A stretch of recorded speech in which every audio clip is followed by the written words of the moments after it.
भगवान सिंह जी, कवरणी साहब, नागेंद्र सिंह जी सकोड़ा, इंद्रजीत सिंह जी, सज्जन सिंह जी साहब, कान सिंह जी, समस्त क्षत्रिय बंधु छत्राणी, आप सभी को मेरी ओर से नमन। नागेंद्र सिंह जी और कवरणी साहब के बाद बोलने के लिए बहुत कुछ रह नहीं जाता है, परंतु कुछ बात है जो मानस पटल पर आई है। ये सम्मान समारोह नहीं, ये चिंतन समारोह है, तो थोड़ी देर तपना होगा। 1597 में महाराणा प्रताप के देहावसान के बाद 2024 तक एक शून्य बना हुआ है। कोई ऐसा बड़ा नाम क्षत्रिय में आया नहीं जिसके पीछे हम चल सके। उसके कारणों को हम देखें तो कारण क्या है? परम आदरणीय वीर शिरोमणि हिंदुआ सूरज महाराणा प्रताप, इतनी उपाधियों के बाद आज ये दशा आ गई कि आज हमारे पास राज करने के लिए एक सुई की नोक की जगह नहीं है। खातेदारी जरूर होगी पर राज करने के लिए सुई के नोक की जगह नहीं है। लोकतंत्र जरूर है लेकिन लोकतंत्र में हमारी हिस्सेदारी नहीं है। ऐसा क्या कारण हो गया, ये हमें सोचना होगा, मंथन करना होगा। हमें ठाकुर कहा जाता है, ठाकुर का पर्याय हो गया कि कृष्ण, वो भी ठाकुर जी हैं। कहीं हम बाजार में निकले तो ठाकुर साहब कह के उद्बोधन करते हैं, चाहे वो उस परिवार से हो या कोई भी क्षत्रिय हो। कृष्ण ने क्या किया था कि अपनी इस उंगली पर पूरा पर्वत उठाया था और सबकी रक्षा की थी। हमने वो धर्म छोड़ दिया। हम ठाकुर तो कहलाए लेकिन ठाकुर का कर्तव्य हमने छोड़ा। हमने सबको साथ लेकर के चलना छोड़ा और किसी समाज की जिम्मेदारी नहीं होती साथ लेकर के, केवल क्षत्रिय समाज की जिम्मेदारी होती कि वो सबको साथ लेकर के चलता है। हमने अपने भाइयों को छोड़ दिया। आज हमारा सबसे अच्छा दोस्त किसी और कास्ट का होगा और दुश्मन हमारा भाई होगा। हमें बाबूजी कहा गया, बाबूजी सूर्य को कहा जाता। सूर्य जो अपनी उष्मा, अपनी ऊर्जा बिना भेदभाव के सबको देता है। हमने अपनी उष्मा, अपनी ऊर्जा भेदभाव करना चालू कर दिया और आज ये दशा आ गई कि आज हम लोकतंत्र में अपनी हिस्सेदारी के लिए लड़ रहे हैं। हमने समानता मंच का आंदोलन किया साहब। पूरे भारत में 152 जिलों में ट्राइबल सब प्लान था। वहां पर वहां के जनजाति बंधुओं को तो नौकरी और राजनीति में मौका मिल रहा था।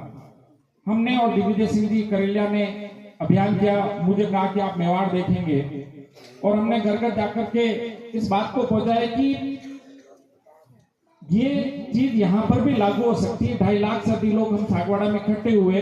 कई बार वसुंधरा जी के साथ बैठने का मौका मिला और एक एक चीज समझाई और 2016 में हमने टीएसपी को रिस्टेट करके लागू किया। तो आज यहाँ पर स्थानीय जो निवासी है उनको, जैसा कवरणी साहब ने फरमाया कि हमें वो मिल रहा है 1 to 9 एलआई तहसीलदार तक के पद पर हम जा सकते हैं। लेकिन कितने बच्चे उस तहसीलदार की तैयारी कर रहे हैं? लाभ तो ले लिया। आप सोचिए कि अभी हम कह रहे हैं कि आरक्षण के कारण हमें राजनीतिक अपना प्रतिनिधित्व नहीं मिलता है। छोड़े तो कोई दिक्कत नहीं है ना, राजनीति प्रतिनिधित्व नहीं मिल रहा है, लड़ेंगे लेंगे वो छोड़े, वो चिंतन का विषय है। सरपंच एक बन जाएगा लेकिन पटवारी, तहसीलदार, आरएस, आईएएस तो हर घर का बच्चा बन सकेगा ना। हम वार्ड पंच में एक नहीं हो रहे हैं, आज ये स्थिति आ गई है और हम एमएलए अपना बनाने की सोच रहे हैं। तो पहले हमें एक होना पड़ेगा। और राजपूतों की तो ये बात रही है कि वो जातिवाद पर कभी एक नहीं हुआ, हमेशा राष्ट्रवाद पर एक हुआ। अब बात आएगी कि जातिवाद पर भी एक होना पड़ेगा। राष्ट्रवाद पर तो हमारे पुरखों ने कंधों पर सिर नहीं रहा और चित्तौड़ से लेकर के रनेला तक आ गए और कहा था कि जब तक एकलिंग जी की सौगंध, जब तक इन दुर्जय कंधों पर शीश रहेगा तब तक मेवाड़ की ओर देख नहीं सकेगा। और 16,000 ने उस समय जोहर कर दिया था। हम राष्ट्रवाद पर हुए थे लेकिन जब भी जातिवाद की बात आई थी तो भाई ने भाई का साथ नहीं दिया। इतिहास हमसे छुपाया गया, इतिहास हमें झूठ मूठ का पढ़ाया गया। आज हमको ये दिक्कत आ रही कि हमें कहना पड़ रहा है, हमें साबित करना पड़ रहा है कि राणा प्रताप कौन थे। हमें साबित करना पड़ रहा है कि शक्ति सिंह जी महाराणा प्रताप के साथ लड़े थे। अब देखिए दुर्भाग्य कितना है, मान सिंह जी को गद्दार कहा गया। आप जाकर के पढ़े ना, मान सिंह जी जो कराची जीत के आ गए, पंजाब जीत के आ गए, उन्होंने उड़ीसा जीत लिया। क्या महाराणा प्रताप के साथ गद्दारी कर सकते थे? ये उनकी कूटनीति थी कि महाराणा प्रताप के सामने मैं ही जाऊंगा, और महाराणा प्रताप पहले बार में जीत गए थे। और इतिहास कहता है कि युद्ध अनिर्णित रहा। इतिहास हमें क्या पढ़ा रहा है, हम क्या पढ़ रहे हैं, आज हम यहाँ क्यों बैठे? आज इस पूरे परिक्षेत्र में सबसे अच्छा परिदृश्य ये दो बालक हैं जो भगवा और ये पहन के बैठे हुए हैं हमारे। आज ये अगली पीढ़ी में कह रहे हैं कि ये जो केसरिया बाना मैंने ओढ़ा है इसकी वैल्यू क्या है। इस केसरिया बाना ओढ़ने के लिए सकता होता चुनना होता तो उटाला का किला लड़ लिया था। आज दिक्कत ये आ गई कि हम अपनी वैल्यू नहीं समझ रहे हैं। आज हमारा चाल चलन, हमारी बोली, हमारा पहनावा दूसरे फॉलो करते हैं। आप कैसे बोलते हैं, आप हुक्म बोलते हैं, आप क्या बोलते हैं, अपने माता को क्या कह के पुकारते हैं, पिताजी को क्या कह के पुकारते हैं, आपके भाई को क्या बोलते हैं, आप शादी में आपकी रीत क्या है, आपकी परिणति क्या है, ये सारा देखा जाता है। हम दूसरों को फॉलो करने वाले नहीं हैं, लोग हमें फॉलो करते हैं। और आज दिक्कत यह आ गई कि हम दूसरों के रीति रिवाज रखने वाले। ये हमारा जो कांचली कुर्ती पहनने का रिवाज है साइंटिफिक है, साइंस है, इसके पीछे बहुत बड़ी साइंस है। और इस पर रिसर्च किया गया कि राष्ट्रपुत्रों को जन्म केवल कांचली कुर्ती पहनने वाली महिलाएं ही दे सकती है। हमने दूसरी साड़ियां पहनना चालू कर दिया, राष्ट्रपुत्र आएंगे कहां से? राष्ट्रपुत्र नहीं आने का कारण भी यही है कि डीएनए फ्लक्चुएट हो रहा है। हम सोचे आज एक प्रतिभा सम्मान समारोह किया जा रहा है जिसके 60%, 70%, 80% नंबर आए। मैं माननीय अध्यक्ष महोदय से निवेदन करूंगा, एक सम्मान समारोह हो उस किसान का जिसने 1 बीघा पे पिछली बार 10 बीघा लिया था, इस बार 12 बोरी ले रहा है वो। एक सम्मान समारोह उस व्यापारी का भी रखो जिसने खुद की दुकान खोलकर 10 जनों को नौकरी दी है और अपनी जाति के बंधुओं को। एक सम्मान समारोह उन छात्राओं का भी रखना चाहिए जो घर का काम करते हुए भी अपने बच्चों को पढ़ा करके किसी न किसी क्षेत्र में आगे बढ़ा रही है, बिजनेस टाइकून बना रही है। क्या केवल पढ़ाई करने वालों का? और ये पढ़ाई का मोह क्यों हो रहा है? क्योंकि हर पिता चाह रहा है कि मेरी बच्ची कैसे भी हो पर सरकारी नौकरी वाले से शादी हो। ये मोह नहीं छूटेगा तब तक दूसरे क्षेत्र में बच्चा आगे बढ़ेगा नहीं। क्योंकि हर आदमी चाहता है कि मेरी बच्ची को सरकारी आदमी मिले। सभी सरकारी में जा नहीं सकते, तो जो नहीं जा पाया उसका क्या? जिसको सरकारी नौकरी नहीं मिली, टैलेंटेड है, परंपरा जानता है, अनुशासन है, सब कुछ है, खानदानी है, लेकिन उसे ढूंढना पड़ रहा है मेरे लायक कौन है। और एक सरकारी नौकरी मिलना जीवन का परिलक्ष्य नहीं है। मैं बाय डिफॉल्ट गवर्नमेंट जॉब में आ गया और गारंटी कह रहा हूं पूरी नहीं करूंगा, क्योंकि मुझे वहां जो सुख चाहिए वो नहीं मिल पा रहा।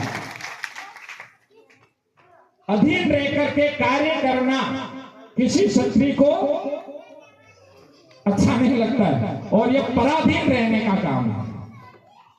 सूरज कभी बादलों की ओट में छुप गया है लेकिन फिर उगेगा, लेकिन हम अपनी वैल्यू समझेंगे तब उगेगा। आज कितने ऐसे हैं जिन्हें मैं साफा बात के सामने कह पा रहा हूं कि शराब गंदी बात है। हमारे पूरा क्षत्रियों का जो युग था, एक पीढ़ी थी, और 500 साल खत्म करने के लिए सबसे पहले अगर कोई कारण आएगा तो पहला आएगा शराब। सबसे पहला कारण यही आएगा। क्यों? क्योंकि हमें वो मद चढ़ गया था। मद ये चढ़ा था कि हम आज भी राजा हैं, और सत्य ये है कि हम आज केवल एक वोटर हैं, इससे ज्यादा हम और कुछ भी नहीं है। और जो भी किसी डिपार्टमेंट में है ना, वो लड़ करके गया है। आज कोई टीचर बना है तो लड़ के बना है, पुलिस में उस डिपार्टमेंट में उस थाने में उसकी चल रही है ना, तो लड़ करके बना है, अपनी एबिलिटी से बना है, कोई किसी के सिस्टम से नहीं बना है। और आने वाले समय में ये और कठिन होता चला जाएगा, तो विकल्प खोजना पड़ेगा हमें। विकल्प ये खोजना पड़ेगा कि सरकारी है तो ठीक है, सरकारी नहीं है तो इसमें एबिलिटी क्या है वो एबिलिटी करो। आज हमारे आसपास गांव में शराब की दुकानें कितने हैं और लाइब्रेरी कितनी है, ये आने वाले 10 साल का भविष्य बताएगा। इस गांव में लाइब्रेरी कितनी है और इस गांव में शराब की दुकानें कितनी हैं। अगर शराब की दुकानें ज्यादा है तो आने वाले 10 साल का युवा वहीं जाएगा, और लाइब्रेरी है तो आने वाले 10 साल में युवा वहां जाएगा। एक सेक्टर जयपुर में है, आपने फरमाया कि वहां रहने खाने की सारी व्यवस्था होगी, बच्चों को निकालना पड़ेगा, विश्वास करके वहां भेजना पड़ेगा, और बच्चों को इस विश्वास के साथ वहां रुकना पड़ेगा कि जैसे मेरे माँ बाप ने मुझे भेजा है उसी कस्टम कल्चर को निभाते हुए मैं वापिस आऊंगा सक्सेस होकर।